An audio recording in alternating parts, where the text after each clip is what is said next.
Good afternoon. आज हमारा machine learning का दूसरा लेक्चर है। लास्ट लेक्चर में हम लोगों ने बहुत सारी चीज़ें देखी थी, जैसे इंट्रोडक्शन देखा था। हमने इम्पोर्टेंस देखा था कि मशीन लर्निंग क्यों इम्पोर्टेंट है। साथ में हमने वह जो वेरियस साइंटिफिक और रिसर्च एप्लीकेशन थे उनके बारे में भी जाना था। इसके साथ साथ कौन कौन सी प्रॉब्लम मशीन लर्निंग सॉल्व कर सकता है, मशीन लर्निंग मॉडल डिप्लॉय कैसे किया जाता है। साथ में जो hand coded rule based systems हैं उनसे मशीन लर्निंग किस तरीके से डिफरेंट है, ये सब चीज़ें हमने देखी थी। तो आज के क्लास में हम स्टार्ट करते हैं टाइप्स ऑफ मशीन लर्निंग से। तो जैसा कि हम जानते हैं कि मशीन लर्निंग का जो काम है वो बेसिकली डेटा से पैटर्न को सीख कर डिसीजन मेकिंग को ऑटोमेट करना। सो हम ये कह सकते हैं कि जो अ, इनके लर्निंग के तरीके के बेसिस पे मशीन लर्निंग को दो मेजर कैटेगरीज में बांटा जा सकता है। फर्स्ट वन इज सुपरवाइज्ड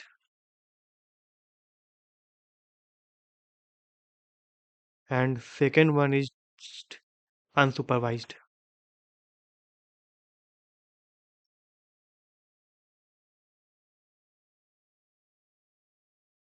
और भी इनको फर्दर क्लासिफाई भी किया जाता है, लेकिन जो दो मेन कैटेगरीज हैं उनके बारे में हम डिस्कस कर रहे हैं।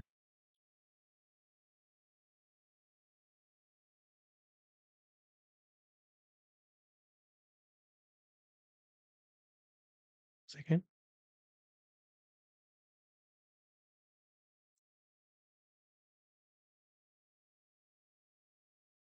तो जो सुपरवाइज लर्निंग है, ये एक ऐसा अप्रोच है जिसमें एल्गोरिदम्स जो हैं इनपुट आउटपुट पेयर्स से सीखता है।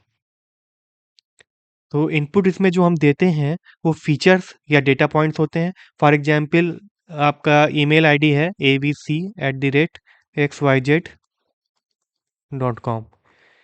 ये एक डेटा पॉइंट हो गया, एक इनपुट हो गया जो हमने मशीन को दिया हुआ है। ठीक है। और जो इसका आउटपुट होगा वो ये होगा कि ये स्पैम है कि नॉट स्पैम है।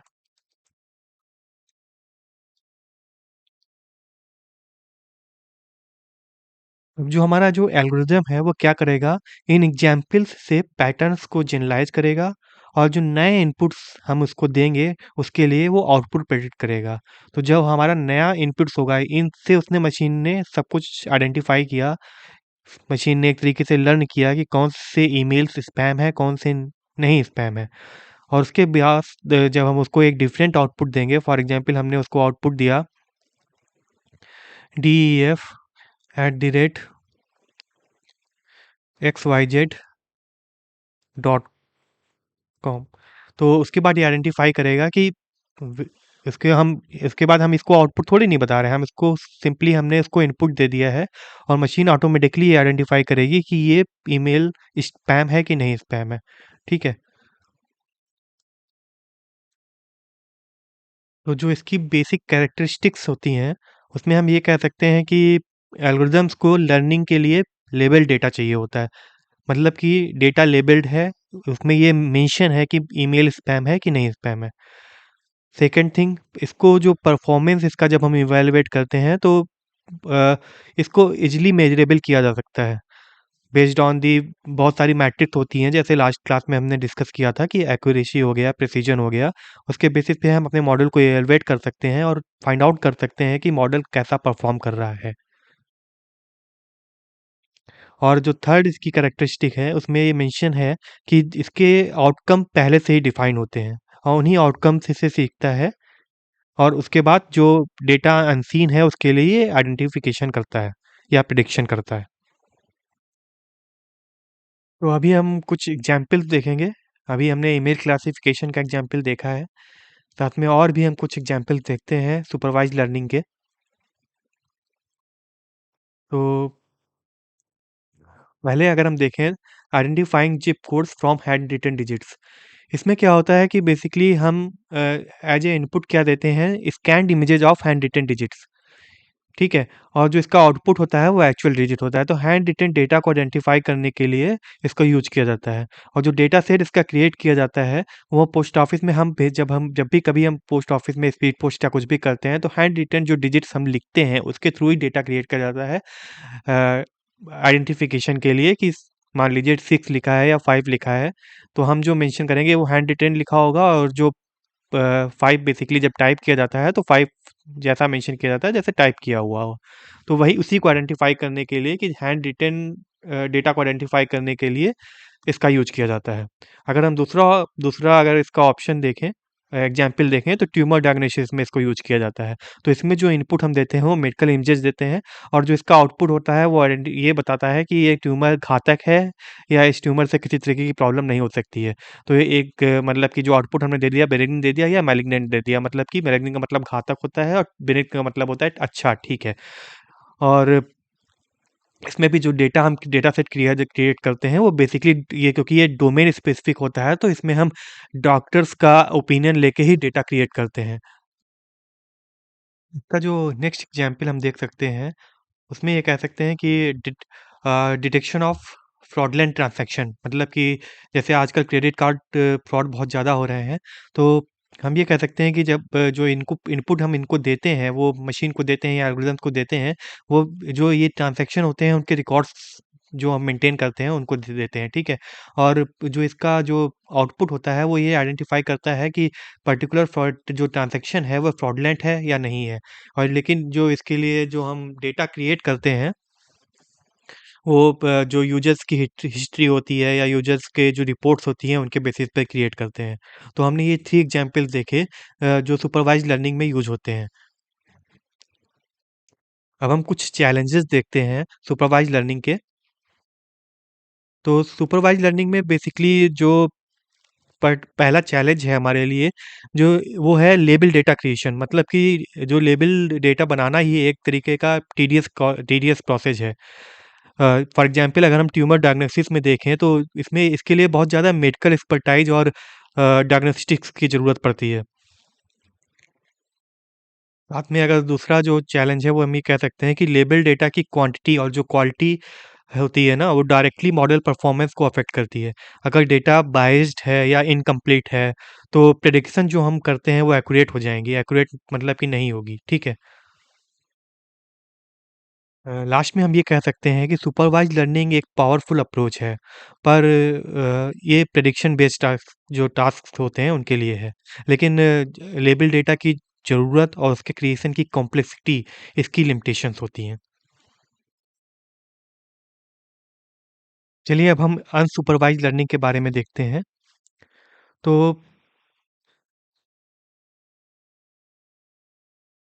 अ, जहाँ सुपरवाइज्ड लर्निंग लेबल डेटा के साथ काम करता है, वहीं अनसुपरवाइज्ड लर्निंग इनपुट डेटा के पैटर्न्स और स्ट्रक्चर को एक्सप्लोर करता है, बिना किसी प्री डिफाइंड लेबल्स के। मतलब कि हम उसमें इसमें हम किसी तरीके का लेबल्ड आउटपुट नहीं देते हैं। ये बेसिकली पैटर्न्स को आइडेंटिफाई करेगा, स्ट्रक्चर को आइडेंटिफाई करेगा। कैसे करेगा वो देखेंगे अभी हम।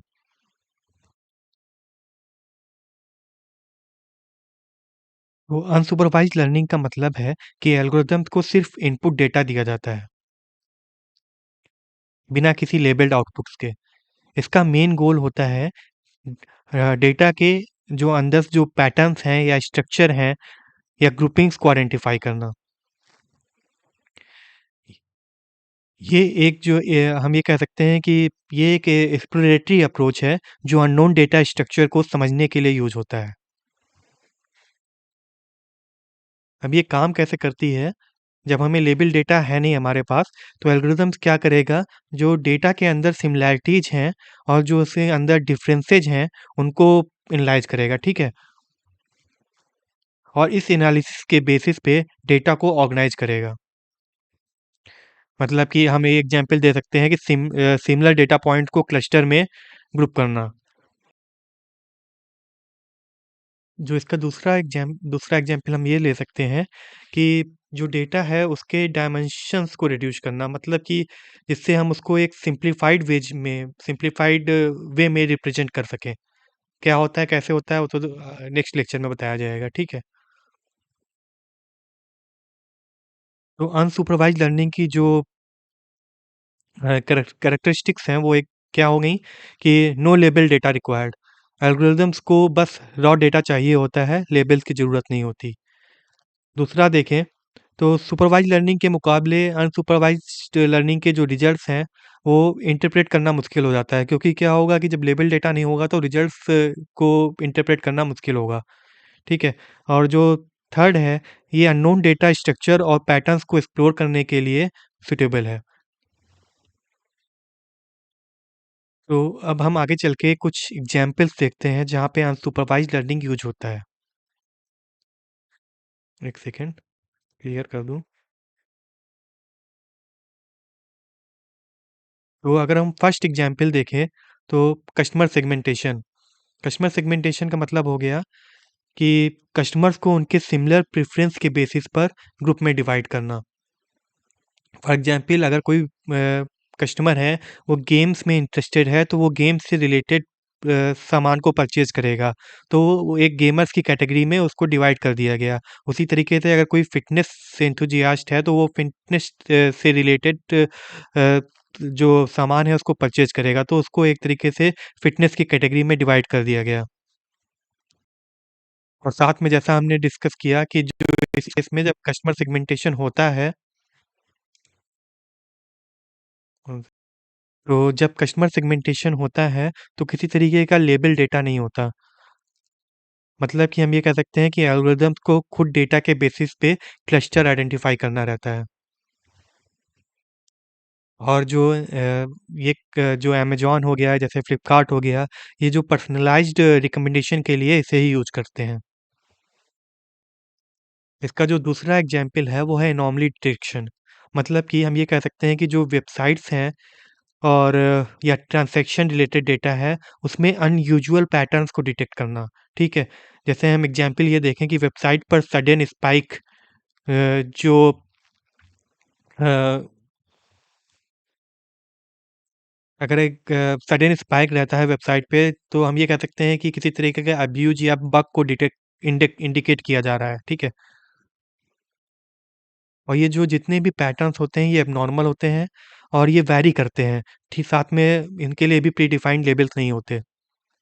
तो और इसका जो यूज़ केस हम ये कह सकते हैं कि फ्रॉड डिटेक्शन, या हम ये कह सकते हैं नेटवर्क सिक्योरिटी एप्लीकेशन में इसका यूज़ होता है।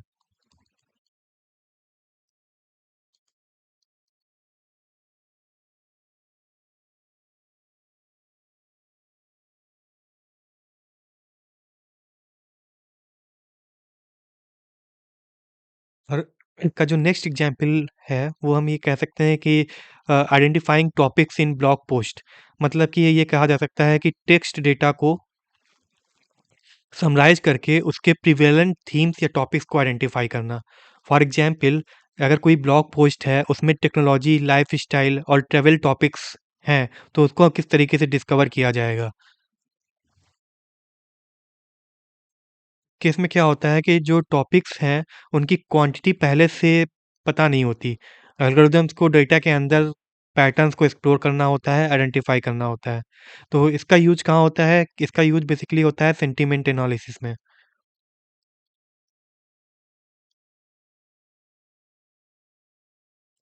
साथ में कंटेंट रिकमेंडेशन में भी इसका यूज़ होता है।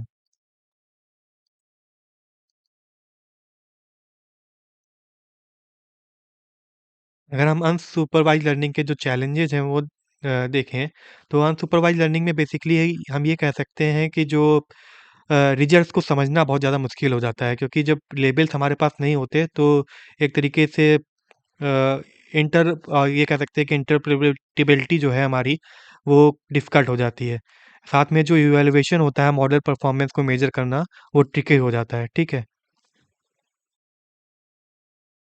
चलिए अब आगे चलते हैं। तो जब भी आप कोई एक मतलब कि एमएल मॉडल बनाते हैं, तो कुछ बेसिक चीज़ें समझना ज़रूरी होता है, जैसे सैंपल्स, फीचर्स और फीचर रिप्रेजेंटेशंस। ये कंपोनेंट्स एक एमएल मॉडल की फाउंडेशन बनाते हैं। चलिए इन्हें डिटेल में समझते हैं, ठीक है? ये कंपोनेंट्स इन मशीन लर्निंग, इनको समझना थोड़ा-सा ज़रूरी है, डिटेल्स में भी हम जा।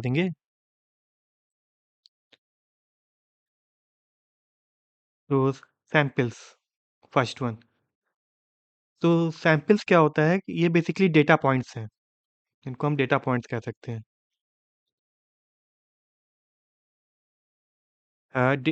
हम ये कह सकते हैं कि जो डेटा सेट के अंदर हर रो एक सैंपल या डेटा पॉइंट को रिप्रेजेंट करती है। जैसे हमने अभी देखा, एक पर्टिकुलर ईमेल हो गया या एक कस्टमर रिकॉर्ड हो गया, ठीक है? तो ये जो सैंपल्स हैं, वो रॉ इन्फॉर्मेशन होते हैं, जिनके बेसिस पर मॉडल ट्रेनिंग और प्रेडिक्शन करता है। सेकंड वन अगर हम देखें तो फीचर्स। फीचर्स का हम ये कह सकते हैं कि जो प्रॉपर्टीज़ या एट्रिब्यूट्स, प्रॉपर्टीज़ कह सकते हैं या एट्रिब्यूट्स आपने एसक्यूएल में देखा होगा। तो डेटा सेट का जो हर कॉलम है, वो एक फीचर या एट्रीब्यूट को रिप्रेजेंट करता है, जो सैंपल को डिस्क्राइब करेंगे, ठीक है? फॉर एग्जांपल अगर हम कस्टमर का डेटा सेट ले लें, तो कस्टमर में डेटा सेट में क्या होगा, एज, जेंडर एंड उसकी जो परचेज फ्रीक्वेंसी है, वो इसके एट्रीब्यूट हो गए। सो इसी तरीके से अगर हम मेडिकल डेटा सेट ले लें, उसमें ट्यूमर साइज, शेप तथा जो कलर यूज हुआ है मेडिकल इमेजेस में, वो इसके एट्रीब्यूट्स हो गए। तो फीचर्स क्या हो गया, फीचर डेटा के एक पैटर्न्स और रिलेशनशिप को आइडेंटिफाई करने में एमएल मॉडल की मदद करते हैं, ठीक है? तो अगर हम तीसरा इसका जो कंपोनेंट है वो देखें, तो तीसरा है फीचर रिप्रेजेंटेशन। फीचर रिप्रेजेंटेशन को हम ये कह सकते हैं कि जो एक मॉडल है, मान लीजिए एमएल मॉडल है, उसकी जो इफेक्टिवनेस है वो उसके फीचर्स की क्वालिटी पे ही डिपेंड करती है। अगर फीचर्स मीनिंगफुल और रिलेवेंट होते हैं ना, तो मॉडल का परफॉर्मेंस इंप्रूव होता है।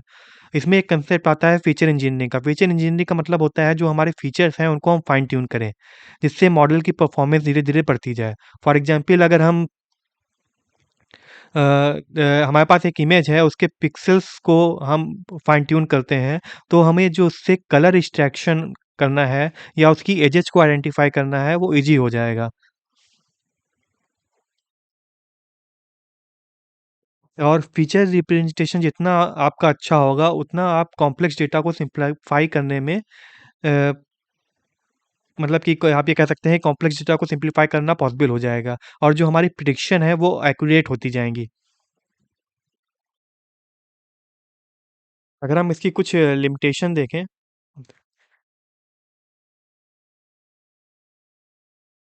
तो हम ये कह सकते हैं कि जो मशीन लर्निंग मॉडल्स उन्हीं फीचर्स के बेसिस पर प्रेडिक्शन करते हैं जो डेटा में इंक्लूड होते हैं।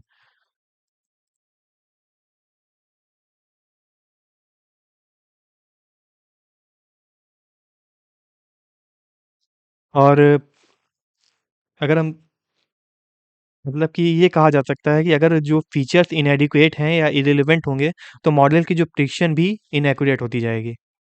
मान लीजिए अगर हमारे पास एक डेटा सेट है, उसमें मान लीजिए पेशेंट का डेटा सेट है, पेशेंट का डेटा सेट, उसमें जो लास्ट नेम ही केवल दिया हुआ है, उसका फर्स्ट नेम मिसिंग है। तो जो जेंडर आइडेंटिफाई करना उस एक तरीके से बहुत ज़्यादा डिफ़िकल्ट टास्क हो जाता है। लेकिन अगर डेटा सेट में फर्स्ट नेम जैसे मीनिंगफुल फीचर्स हम ऐड कर दें, तो प्रेडिक्शन इम्प्रूव हो सकती है। यही एग्ज़ाम्पल मैंने आपको बताया है। समझ में आया आपको? मान लीजिए किसी का केवल लास्ट नेम ही मेंशन है, उसका फर्स्ट नेम मिसिंग है, तो आप जेंडर कैसे आइडेंटिफाई करोगे? और अगर हम उसमें फर्स्ट नेम इंक्लूड कर दें, तो जेंडर आइडेंटिफाई करना हमारे लिए ईज़ी हो जाएगा। चलिए, अब जो हमने अभी तक सुपरवाइज़्ड लर्निंग और अनसुपरवाइज़्ड लर्निंग के बारे में देखा है, उसको हम देख लेते हैं कि इन दोनों में क्या-क्या बेसिक डिफरेंस हैं। वो आपको समझ में तो आया होगा, एक टेबल के माध्यम से हम समझ लेते हैं। तो अगर सुपरवाइज़्ड लर्निंग के केस में, जैसा हमको पता है कि जो इनपुट डेटा है, वो लेबल्ड होता है और अनसुपरवाइज़्ड लर्निंग के केस में जो इनपुट डेटा है, वो अनलेबल्ड होता है। अगर सुपरवाइज़्ड लर्निंग में हम जो आउटकम्स प्रेडिक्ट करते हैं, वो न्यू डेटा के लिए करते हैं और जो इसमें हम अनसुपरवाइज़्ड लर्निंग में हम पैटर्न्स या स्ट्रक्चर को आइडेंटिफाई करते हैं। इसके एग्जांपल हो गए स्पैम क्लासिफिकेशन या ट्यूमर डायग्नोसिस, और इसके जो एग्जांपल हो गए कस्टमर सेगमेंटेशन या एनोमली डिटेक्शन। और जो इसका परफॉर्मेंस इवैल्यूएट करना ईज़ियर हो जाता है, क्योंकि हमारे पास लेबल डेटा होता है और इसमें क्या है कि परफॉर्मेंस इवैल्यूएट करना हमारे लिए थोड़ा-सा डिफ़िकल्ट हो जाता है, क्योंकि इसमें हम क्वांटिटेटिव एनालिसिस कर नहीं सकते, क्योंकि लेबल डेटा अवेलेबल नहीं है। तो मशीन लर्निंग का फाउंडेशन जो है, वो सिर्फ़ एल्गोरिदम्स पर डिपेंड नहीं करता, बल्कि प्रॉब्लम फॉर्मुलेशन और डेटा अंडरस्टैंडिंग पर भी डिपेंड करता है। अगर आप टास्क और डेटा को अच्छे से समझ लेते हैं, तो आपके एमएल सॉल्यूशन ज़्यादा एक्यूरेट और इम्पैक्टफुल होते हैं। तो देखिए, मतलब कि आप ये समझ लीजिए कि डेटा की इम्पोर्टेंस क्या है। तो सबसे ज़्यादा ज़रूरी है कि जो हम टास्क आइडेंटिफ़ाई या टास्क परफ़ॉर्म कर रहे हैं, उसके लिए हमें प्रॉब्लम को क्लियरली डिफ़ाइन करना ज़रूरी है। आपको समझना होगा कि आप किस चीज़ का सॉल्यूशन ढूँढ रहे हैं। फॉर एग्ज़ाम्पल, हमें ये जानना ज़रूरी है कि आप किसी चीज़ की सेल्स प्रेडिक्ट कर रहे हैं, या आप ईमेल क्लासिफ़ाई कर रहे हैं, या आप फ्रॉड डिटेक्शन कर रहे हैं। तो इसके लिए ये ज़रूरी है कि आपके डेटा सेट में वही फीचर्स और इन्फॉर्मेशन हो, जो आपके क्वेश्चन के आंसर दे सके। अगर आप फ्रॉड डिटेक्ट करना चाहते हो, तो ट्रांज़ैक्शन डिटेल्स तो होनी चाहिए ना। अगर बिना सिर्फ़ आपके पास कस्टमर नेम्स होगा, तो आप फ्रॉड कैसे डिटेक्ट करोगे? आप ये तो बता नहीं पाओगे कि पर्टिकुलर पर्सन के अकाउंट में फ्रॉड हो रहा है, बिना ट्रांज़ैक्शंस को देखे। तो वही यहाँ पे हमने मेंशन किया है कि ensure that the data set contains necessary features and information.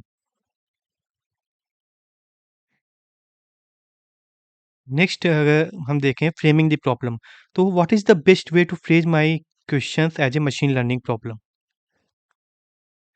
मतलब कि प्रॉब्लम्स को एमएल प्रॉब्लम्स के टर्म्स में डिफाइन करना, कि ये सुपरवाइज्ड लर्निंग है, प्रेडिक्ट करना है कि हमें क्लासिफाई करना है। अनसुपरवाइज्ड लर्निंग है, मतलब कि डेटा को क्लस्टर में ग्रुप करना है, कि ये रीइंफोर्समेंट लर्निंग है। रीइंफोर्समेंट लर्निंग अभी हमने देखा नहीं है, आगे चल के देखेंगे। मतलब कि रीइंफोर्समेंट लर्निंग आप ये कह सकते हैं कि सीक्वेंशियल डिसीजन मेकिंग जब गेम प्लेइंग होती है या ऑटोनोमस कार्स कार्स होती हैं, तो वहाँ पे रीइंफोर्समेंट लर्निंग यूज़ होता है। ये भी जानना ज़रूरी है कि ये पर्टिकुलर प्रॉब्लम जो है मशीन लर्निंग की, ये रिग्रेशन की प्रॉब्लम है या क्लासिफिकेशन की प्रॉब्लम है। अगर हम किसी हाउस के प्राइसेस को प्रेडिक्ट कर रहे हैं, तो वो एक तरीके से कंटिन्यूअस वैल्यूज होती हैं, तो ये रिग्रेशन प्रॉब्लम हो गई। अगर हम ईमेल क्लासिफिकेशन कर रहे हैं, तो वो क्लासिफिकेशन प्रॉब्लम है। जो डेटा कलेक्शन नेक्स्ट जो स्टेप है, डेटा कलेक्शन, मतलब कि जो डेटा हमने कलेक्ट किया है, और ये बहुत ही ज़्यादा क्रूशियल स्टेप है।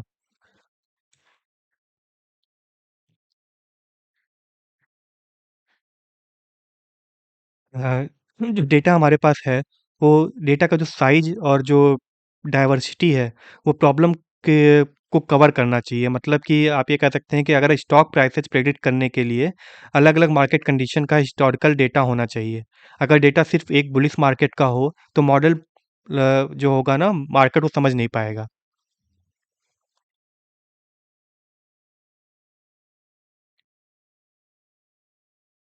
Ensure data set is large and diverse. और यहाँ पे हमने जो मैंने आपको बताया, स्टॉक प्राइसेज़ का एग्ज़ाम्पल लिया हुआ है। नेक्स्ट है फीचर सिलेक्शन। जैसा अभी हमने डिस्कस किया कि हमको जो फीचर्स हैं उनको हमको वाइज़ली सिलेक्ट करना है। मतलब कि हम ये कह सकते हैं कि सिर्फ़ रिलेवेंट और इन्फॉर्मेटिव फीचर्स ही मॉडल की एक्यूरेसी को बढ़ाते हैं। अगर हमारे पास फ्रॉड डिटेक्शन हमने किया, और जो ट्रांज़ैक्शन अमाउंट है, और फॉर एग्ज़ाम्पल लोकेशन है, वो एक इम्पॉर्टेंट फीचर्स हो सकते हैं। और कस्टमर के जैसे लास्ट नेम या फर्स्ट नेम जो हैं, वो एक तरीके से इर्रेलेवेंट हो जाते हैं। ठीक है? नेक्स्ट है मेजरिंग सक्सेस। हम ये कैसे आइडेंटिफाई करेंगे कि हमारा मॉडल कैसा परफॉर्म कर रहा है। तो हमने पहले भी डिस्कस किया है कि कुछ एक्यूरेसी मैट्रिक्स होती हैं, उनके बेसिस पे ये आइडेंटिफाई किया जाता है क्लासिफिकेशन के केस में। और जो मीन स्क्वायर्ड एरर है, ये बेसिकली रिग्रेशन के केस में यूज होता है। सब एक बेसिकली एक पिक्चर मैं आपके माइंड में बना रहा हूँ, उसके बाद हमें डिटेल्स में ये देखना है कि ये सब कैसे काम करता है। एक माइंड में पिक्चर क्लियर होना ज़रूरी है आपके, क्योंकि नया सब्जेक्ट है, बहुत सारे लोगों को ये चीज़ें पता नहीं होती। नेक्स्ट है इंटीग्रेशन एंड प्रैक्टिकलिटी। मतलब कि आप ये कह सकते हैं कि अपने ईमेल सॉल्यूशन को जो ब्रॉडर सिस्टम्स हैं, उनके साथ हम कैसे इंटीग्रेट करेंगे। जिसके बेसिस पे क्या मॉडल को रियल टाइम प्रिडिक्शन करनी है, या क्या मॉडल को बार-बार रिटेन करने की ज़रूरत पड़ती है अपडेट्स के लिए। तो अगर हम इसका एग्जांपल देखें तो ई-कॉमर्स रिकमेंडेशन मॉडल को लाइव यूज़र डेटा के साथ रियल टाइम अपडेट करना पॉसिबल है। नेक्स्ट लेक्चर में हम बेसिकली देखेंगे कि पाइथन क्यों यूज़ की जाती है मशीन लर्निंग में, और साथ में हम जो वेरियस लाइब्रेरीज यूज़ होती हैं मशीन लर्निंग में वो देखेंगे, और आपका कोडिंग का पार्ट स्टार्ट होगा। हमने अभी तक जो कुछ देखा उसको कोड में कैसे परफॉर्म किया जाता है वो हम देखने वाले हैं। तो जो नेक्स्ट लेक्चर होगा वो बहुत ज़्यादा इंटरेस्टिंग होगा, और आपके माइंड में जो अभी तक पिक्चर बनी है उसको 100% कर देगा, जिससे आपको मशीन लर्निंग का पूरा प्रोसेस क्लियर हो जाएगा। उसके बाद हम डिटेल में जाएंगे और एडवांस कंसेप्ट कवर करेंगे, जो बेसिकली हमारे वेरियस एग्जाम्स में, चाहे वो गेट हो चाहे यूनिवर्सिटी एग्जाम्स में हो, वो पूछे जाते हैं। ठीक है, तो मिलते हैं नेक्स्ट लेक्चर में। Thank you. साथ में अगर आपको ये जो लेक्चर्स हैं ये पसंद आ रहे हैं तो वीडियो को लाइक करना मत भूलिएगा, सब्सक्राइब कर लीजिएगा, जिससे आपको आगे आने वाले लेक्चर के बारे में पता चल सके। तो मिलते हैं। All the best. Thank you very much.